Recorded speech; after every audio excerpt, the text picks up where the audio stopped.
Hi అండి, అందరు ఎలా ఉన్నారు? బాగున్నారా? Welcome back to our channel house wife diaries. రీసెంట్గా మా తమ్ముడికి గోధుమ రై ఫంక్షన్ అయితే అయిందండి. ఆ ఫంక్షన్లో నేను వేర్ చేసిన శారీ, ఇంకా నేను వచ్చేసి బ్లౌజ్ని ప్యాచ్ వర్క్ టైప్లో డిజైన్ చేసుకున్నాను. దాని డీటెయిల్స్ మీతో షేర్ చేసుకుందాం అనుకుంటున్నాను.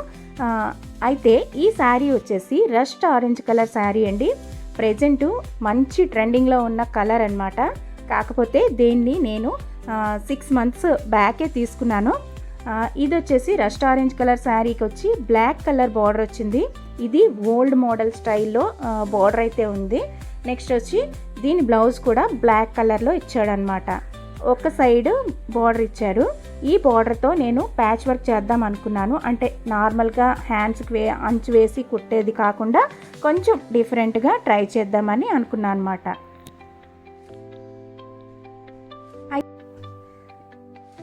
అయితే ఈ ప్యాచ్ వర్క్ ఏంటంటే ఒక లోటస్ ఫ్లవర్ని నార్మల్ పేపర్ పైన డ్రా చేసుకున్నాను. దీన్ని వచ్చేసి మనకి బ్లౌజెస్కి వేస్తారు కదండి, క్యాన్వాస్ పేపరు, వైట్ కలర్ ఉంటుంది, బక్రం పేపర్ అంటారు. దానిపైన వచ్చి పెట్టేసి ట్రేస్ చేశాను అనమాట. నేను వచ్చి 2 హ్యాండ్స్కి 2, ఇంకా బ్యాక్ సైడ్ ఒక ఫ్లవర్ కింద డ్రా చేశాను. అంటే 3 క్యాన్వాస్ పేపర్స్ని కట్ చేసుకుని ఇలా డ్రా చేసుకున్నాను అనమాట. ఇవి కదలకుండా ఒక చిన్న పిన్తో సెక్యూర్ చేసుకొని దీని అవుట్లైన్ నుంచి అలాగా కట్ చేసేసుకున్నాను అనమాట.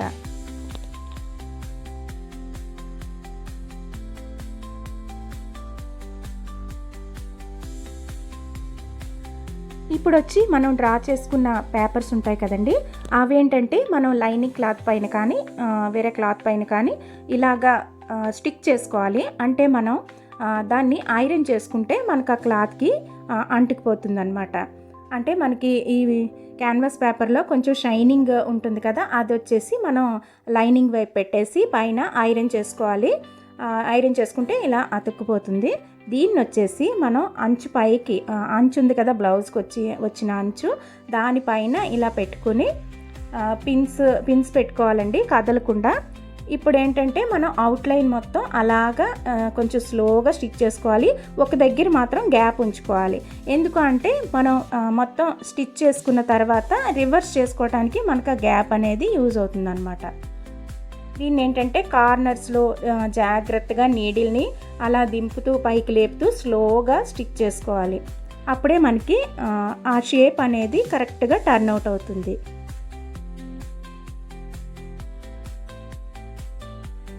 ఇలా నీట్గా స్లోగా అవుట్లైన్ అంతా స్టిచ్ చేసుకొని నేనైతే కింద వైపుకి గ్యాప్ ఉంచేసాను. దీనికి మనం కొంచెం ఒక 1/2 ఇంచు ఇలాగా వదిలేసి అలాగా కట్ చేసుకోవాలన్నమాట, అవుట్లైన్ అలాగా.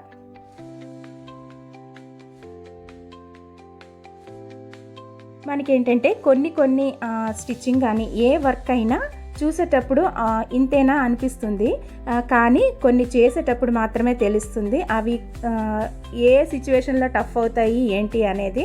ఇదైతే నేను చాలా ఈజీ అనేసి చెప్పేసి స్టార్ట్ చేశాను. ఈజీయే, కాకపోతే ఏంటంటే మనకి ఇక్కడ రివర్స్ చేసుకునేటప్పుడు మాత్రం చాలా జాగ్రత్తగా రివర్స్ చేసుకోవాలి. అందులోనూ కొంచెం చిన్న సైజులో మనం ఏదైనా షేప్ తీసుకున్నాము అనేటప్పుడు అది రివర్స్ చేసుకోవడానికి కొంచెం టఫ్ అవుతుంది. ఇక్కడ ఏంటంటే కార్నర్స్లో మనం కట్స్ పెడతాం. మనం ఎలా అయితే బ్లౌజ్కి కట్ వర్క్ చేసుకునేటప్పుడు మనం కార్నర్స్ నీట్గా రావాలని చెప్పి కట్స్ పెడతామో అలాగే కట్స్ పెట్టుకొని నీట్గా రివర్స్ చేసుకోవాలన్నమాట. ఇలా రివర్స్ చేసుకున్న తర్వాత మనకి ఆ పెటల్స్ అనేవి కొంచెం షార్ప్గా ఉండాలి. కాబట్టి ఒక ఏదైనా తీసుకొని షార్ప్గా ఉన్నదాన్ని తీసుకొని దాన్ని అలాగా కొంచెం బయటికి వచ్చేలాగా నీట్గా చేయాలి. ఇలా చేసేటప్పుడు కూడా కొంచెం గట్టిగా కాకుండా కొంచెం స్లోగా చేయాలి, ఎందుకంటే గట్టిగా అనేటప్పుడు అక్కడ హోల్ పడుతుంది. నెక్స్ట్ వచ్చేసి మనం నీడిల్తో కూడా దాన్ని బయటికి స్లోగా ఓపెన్ చేసుకోవచ్చు. తర్వాత నేను కిందన మనకి ప్లేస్ ఉంచాను కదా రివర్స్ చేసుకోవటానికి, ఆ ప్లేస్లో మనం ఏంటంటే లోపలికి ఫోల్డ్ చేసుకొని పైనుంచి ఒక స్టిచ్ అయితే వేసేసుకోవాలి. ఇక్కడ చూసారు కదా, ఎడ్జెస్ మనకి షార్ప్గా ఉండటం కోసం నీడిల్తో అయితే నేను అలా బయటికి అయితే తీస్తున్నాను. బట్ ఈ ప్రొసీజర్ కొంచెం కష్టం అనిపించింది. ఈ కార్నర్సు, ఈ షేపు అనేది కొంచెం టర్న్ అవడానికి. బట్ కొంచెం ఓపిక్గా చేసుకుంటే నీట్గా వస్తుంది. నెక్స్ట్ ఇది వచ్చేసి హ్యాండ్ అనమాట. హ్యాండ్ని నేను కొంచెం కిందన స్ట్రైట్గా కాకుండా చిన్న కోన్ వచ్చేటట్టు చేసుకున్నాను. నెక్స్ట్ ఇది ఎక్కడ ప్లేస్ చేస్తే బాగుంటుంది అనేది అయితే చూస్తూ ఉన్నాను అనమాట. ఇది వచ్చి మిడిల్లోనా లేదా కిందకి పెట్టుకుంటే బాగుంటుందా అలా చూసుకొని, నెక్స్ట్ ఏంటంటే మనకి అవుట్లైన్ మాత్రమే మనం ఇలా రివర్స్ చేసాం కదా, దాని షేప్ మనకి పర్ఫెక్ట్గా కనిపించడం కోసం మనం పెటల్స్ ఎలా అయితే ఉంటాయో అలానే ఒక స్టిచ్ అయితే వేస్తూ ఉన్నాను అనమాట మొత్తం ఫ్లవర్ అంతా. అలా వేసేటప్పుడు మనకి నీట్గా షేప్ అనేది తెలుస్తుంది. ఇదే విధంగా నేను 3 ఫ్లవర్స్ అయితే స్టిచ్ చేసుకున్నాను. అంటే చెప్పాను కదా హ్యాండ్స్కి ఇంకా బ్యాక్ సైడ్ ఒకటి, ఇలాగా 3 అయితే స్టిచ్ చేసుకుని నెక్స్ట్ బ్లౌజ్ హ్యాండ్కి వచ్చేసి కిందన పైపింగ్ వేసేసుకున్నాను, గోల్డ్ కలర్ పైపింగ్. దీనికి వచ్చి పిన్ పెట్టుకుని దీనికి అవుట్లైన్ మొత్తం బ్లౌజ్కి స్టిక్ చేసుకోవాలి.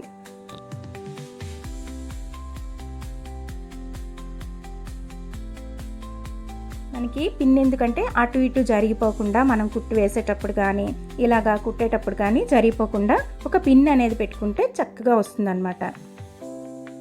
ఇలాగా అవుట్లైన్ అంతా కుట్టేసుకున్నాను.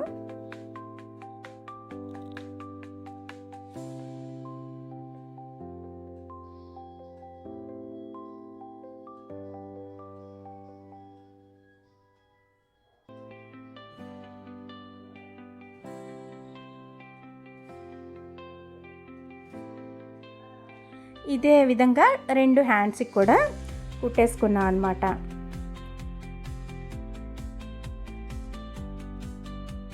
నెక్స్ట్ వచ్చేసి బ్యాక్ సైడ్ కూడా ఇలాగ జస్ట్ నెక్ కోన్ షేప్లో నెక్ ఇచ్చేసుకుని దానికి పైపింగ్ వేసుకున్నాను. షోల్డర్ దగ్గర కొంచెం చిన్న బార్డర్ వచ్చేటట్టు అయితే స్టిచ్ చేశాను. నాకు ఎందుకంటే బ్లౌజ్కి ఏంటంటే సింగిల్ బార్డరే ఇచ్చాడండి, అంటే డబుల్ సైడ్ బార్డర్ ఇవ్వలేదు, సింగిల్గానే ఇచ్చారు. సో చిన్న పీస్ అయితే మిగిలింది, దాన్ని వచ్చేసి ఫ్రంట్కి కొంచెం ఇంకా ఇలాగా బ్యాక్ సైడ్కి కొద్దిగా వేసుకున్నాను. నెక్స్ట్ వచ్చి ఈ ఫ్లవర్కి కొంచెం హైలైట్ చేయాలని చెప్పేసి స్టోన్ చైన్ అయితే తీసుకున్నానండి. ఇలాగ బ్లౌజ్ అంతా స్టిచ్ అయిపోయిన తర్వాత లోపల ఒక పేపర్ కానీ లేదా బుక్ కానీ పెట్టుకుంటే మనకి షేప్ నీట్గా వస్తుంది. అంటే స్టిచ్ చేయకముందు కూడా పెట్టేసుకోవచ్చు, నేనైతే స్టిచ్ చేసిన తర్వాత పెడుతున్నాను. దీనికి వచ్చేసి B7000 ఆర్ 8000 గమ్ ఉంటుంది కదా, అది పెట్టి నేనైతే ఈ స్టోన్ చైన్ని మొత్తం ఫ్లవర్ షేప్ వచ్చేటట్టు నీట్గా స్టిక్ చేసుకున్నాను. యాక్చువల్గా ఇది గమ్తో స్టిక్ అయిపోతుంది, గట్టిగానే ఉంటుందండి. కాకపోతే ఒక వాష్ తర్వాత ఇలాగా ఊడిపోయే ఛాన్స్ ఉంది, లేదా ఏదైనా తగిలిన. సో ఇలాగా మొత్తం అంటించేసుకున్న తర్వాత అది కంప్లీట్గా ఆరిపోతుంది కదా, ఆరిపోయిన తర్వాత ఏంటంటే బ్యాక్ సైడ్కి తిప్పి కొంచెం ఐరన్ చేసుకోవాలి. ఐరన్ చేసుకునేటప్పుడు ఇంకొంచెం గట్టిగా స్టిక్ అవుతుంది. నెక్స్ట్ మరి ఇంకా పర్ఫెక్ట్గా కావాలి అనుకుంటే దీనికి వచ్చేసి మనకి చైన్ మిడిల్లో గ్యాప్స్లా ఉంటాయి కదా, అక్కడ మనం థ్రెడ్తో నాట్స్ వేసుకోవాలి. అక్కడక్కడ టై చేసేసుకుని కుట్టేసుకుంటే ఇంకా అసలు ఊడే ఛాన్స్ అయితే ఉండదన్నమాట.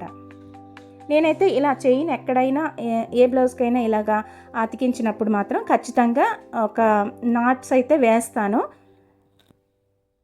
నార్మల్ నీడిల్తో అలాగా నాట్స్ మిడిల్లో ఒక్కొక్క దగ్గర అలా వేసేస్తే అవి పర్ఫెక్ట్గా అలా ఉండిపోతాయి. మనకి ఈ స్టోన్ చైన్ పెట్టడం వల్ల మనకి ఏంటంటే షేప్ అనేది పర్ఫెక్ట్గా తెలుస్తుంది. అక్కడ ఫ్లవర్ కానీ పెటల్ కానీ ఆ షేప్ అది చాలా బాగా వచ్చిందండి బ్లౌజ్ అయితే.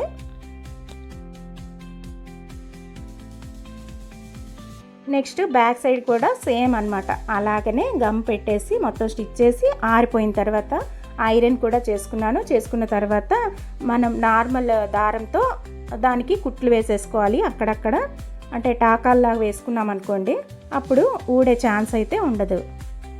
నెక్స్ట్ ఈ స్టోన్ కూడా నేను 2 మీటర్స్ అయితే తీసుకున్నాను. నాకు ఈ 3 ఫ్లవర్స్కి వచ్చి 2 మీటర్స్ సరిపోయింది. అక్కడ చిన్న పీసుని చూసారా, అదే మిగిలింది.